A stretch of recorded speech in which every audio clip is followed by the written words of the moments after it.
저는 오늘 우리가 매일 하는 걷기가 어떤 순간에는 뇌를 지키기도 해치기도 한다는 사실을 조심스럽지만 분명하게 말씀드리려 합니다. 건강을 위해 애써온 습관이 오히려 기억력과 균형 감각을 흔드는 경우를 현장에서 보았습니다. 하지만 두려워하지 마세요. 시간과 방법을 조금 바꾸는 것만으로도 뇌는 놀라울 만큼 회복력을 보여줍니다. 이 영상에서는 제가 직접 확인한 원인과 해결법, 그리고 바로 따라할 수 있는 실천 팁을 드리겠습니다. 끝까지 함께 하시면 오늘이 여러분 뇌 건강의 전환점이 될 수 있습니다. 혹시 새벽 5시에 일어나 산을 오르거나 한낮 더위에도 꿋꿋이 걸으시는 분 계신가요? 저는 진료실에서 열심히 걷는데 왜 더 어지럽죠? 라는 질문을 자주 듣습니다. 아이러니하게도 걷기 자체가 아니라 걷는 시간이 문제인 경우가 많습니다. 새벽, 한낮, 늦은 밤, 이 3시간대는 뇌혈관에 특히 큰 부담을 줍니다. 좋은 습관이 때로는 독이 될 수 있음을 먼저 인정해야 합니다. 그 이유를 살펴보겠습니다. 밤새 누웠던 몸이 갑자기 일어나는 새벽에는 혈압이 급변합니다. 한낮에는 열과 탈수로 혈액이 피부로 몰려 뇌로 가는 혈류가 줄어들고 늦은 밤에는 걷기가 뇌를 각성시켜 깊은 잠을 방해하죠. 결과적으로 뇌세포가 필요한 산소를 제때 받지 못합니다. 김정호님이라는 74세 은퇴 교사 어르신의 이야기를 들려드리겠습니다. 그분은 35년간 교직 생활을 하시며 새벽 기상이 몸에 밴 분이셨어요. 은퇴 후에도 매일 새벽 5시에 집 뒤 야산을 올랐습니다. 처음 몇 달은 별다른 문제가 없었죠. 오히려 은퇴 후에도 규칙적으로 운동하니 건강하다며 자랑스러워 하셨습니다. 그런데 3개월쯤 지나면서 산을 오르다가 가끔 어지럼을 느끼기 시작했습니다. 처음에는 나이 탓이겠지 하며 넘어갔어요. 하지만 증상이 점점 심해졌습니다. 어느 날은 산 중턱에서 갑자기 시야가 흐려지며 주저앉았고 다행히 다른 등산객의 도움으로 하산할 수 있었습니다. 그제서야 가족들이 병원에 모시고 왔습니다. 검사 결과 미세 뇌혈관 손상이 확인됐습니다. 운동량은 충분했지만 시간 선택이 문제였던 거죠. 새벽에 갑자기 활동량을 늘리면서 불안정한 혈압이 뇌혈관에 반복적인 부담을 준 것이었습니다. 그분께 운동 시간을 오전 9시 30분으로 바꿔보시라고 권했습니다. 처음에는 평생 새벽형 인간이었는데라며 망설이셨지만 차츰 시간을 늦춰가셨어요. 2주 후 다시 오셨을 때 어지럼증이 많이 줄었다고 하셨습니다. 한 달 후에는 머리가 한결 맑아졌다며 환하게 웃으셨죠. 저는 먼저 시간표를 바꾸자고 제안합니다. 몸이 깨어나고 혈압이 안정되는 오전 9시부터 11시, 그리고 하루 리듬이 누그러지는 오후 4시부터 6시를 추천합니다. 운동량보다 중요한 건 언제 하느냐입니다. 오늘부터 걷기 시간을 2주간 오전 9시 30분 또는 오후 5시로 고정해보세요. 기록장을 만들어 걷기 전후 어지럼증과 수면의 질을 체크하면 변화가 더 분명해집니다. 뇌가 썩는다는 표현 과장처럼 들리지만 본질은 뇌세포가 천천히 죽는다는 뜻입니다.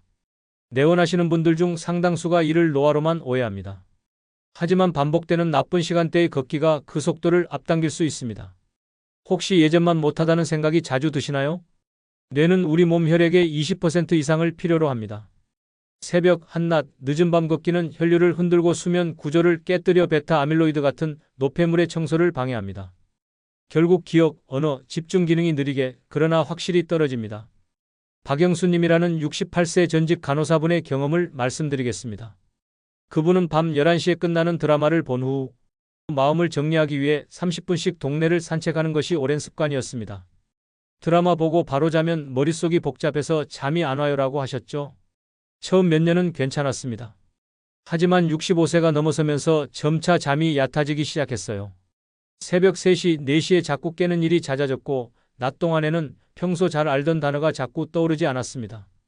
사물함이라는 단어가 생각나지 않아 그것, 학교에서 책 넣는 그것이라고 둘러서 말하는 일이 늘었죠. 처음에는 나이가 들어서 그런가 보다 하고 넘겼습니다. 그런데 증상이 점점 심해져서 장 보러 갔다가 평소 사던 물건 이름을 까먹어 한참 서 있는 일도 생겼어요. 가족들이 걱정해서 병원에 모시고 왔는데 인지기능 검사에서 경미한 저하가 발견됐습니다. 그분께 밤 산책 대신 오후 4시 30분으로 바꿔보시라고 권했어요.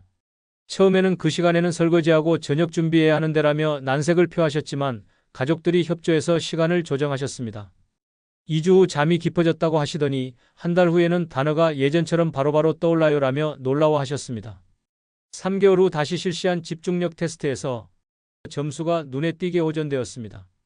원인을 정확히 알면 해결은 단순합니다. 수면을 지키는 시간대에 걷지 않고 수면 전에는 뇌를 자극하기보다 진정시키는 루틴을 둡니다. 걷기는 낮에, 수면 관리는 밤에 역할을 분리하는 것이 핵심입니다. 밤 9시 이후에는 산책 대신 호흡 10분에 집중해 보세요. 코로 들이쉬고 입으로 천천히 내쉬는 것만으로도 뇌가 진정됩니다. 취침 1시간 전에는 텔레비전과 스마트폰을 끄고 조도를 낮추며 미지근한 물 한 컵을 드세요. 혹시 여러분의 루틴에 다음이 들어있지는 않나요? 약 먹고 바로 걷기, 식사 직후 걷기, 늦은 밤 걷기, 극한 날씨에 걷기, 외진길을 혼자 걷기. 이 5가지는 낙상과 뇌연료 불안정을 키우는 대표적인 위험 습관들입니다. 약 복용 직후와 식후에는 혈압과 혈당이 변동하고 혈류가 소화기관으로 몰립니다. 더위와 추위는 체온 조절을 위해 혈관을 급격히 수축하거나 확장시켜 뇌산소 공급을 흔듭니다. 외진길은 사고 발생 시 도움이 지연되어 손상을 키울 수 있죠. 최문자님이라는 72세 전업주부분의 이야기를 들려드리겠습니다.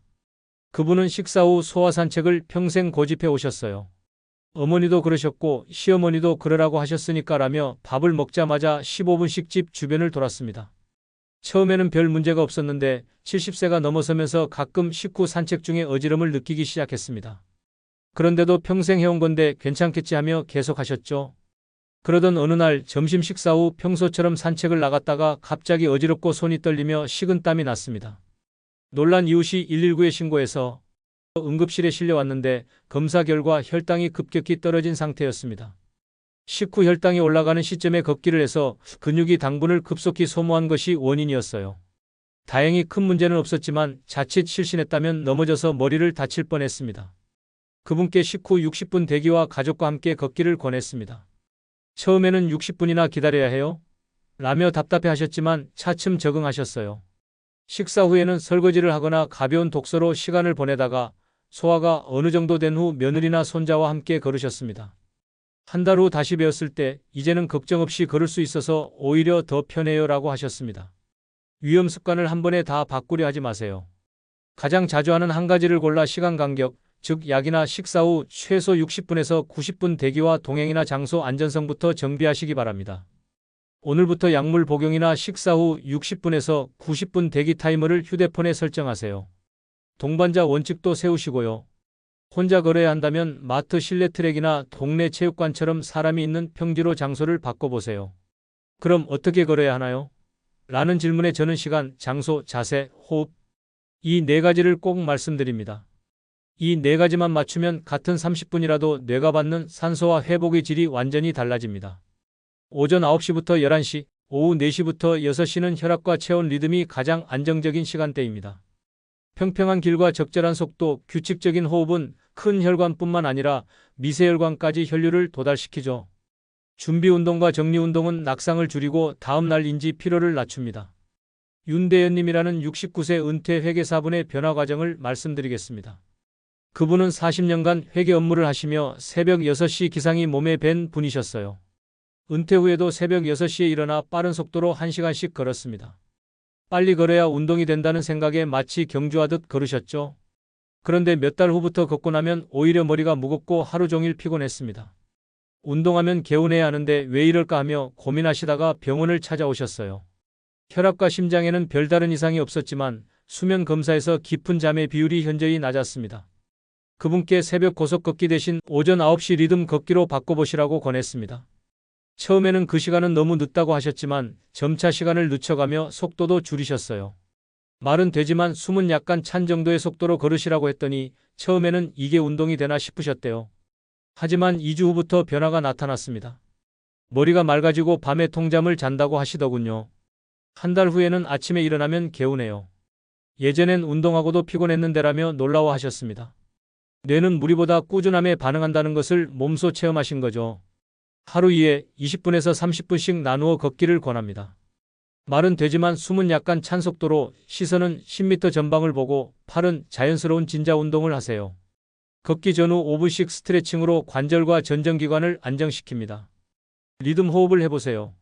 코로 2박 들이마시고 입으로 2박 내쉬는 것을 발걸음과 맞춰보시기 바랍니다.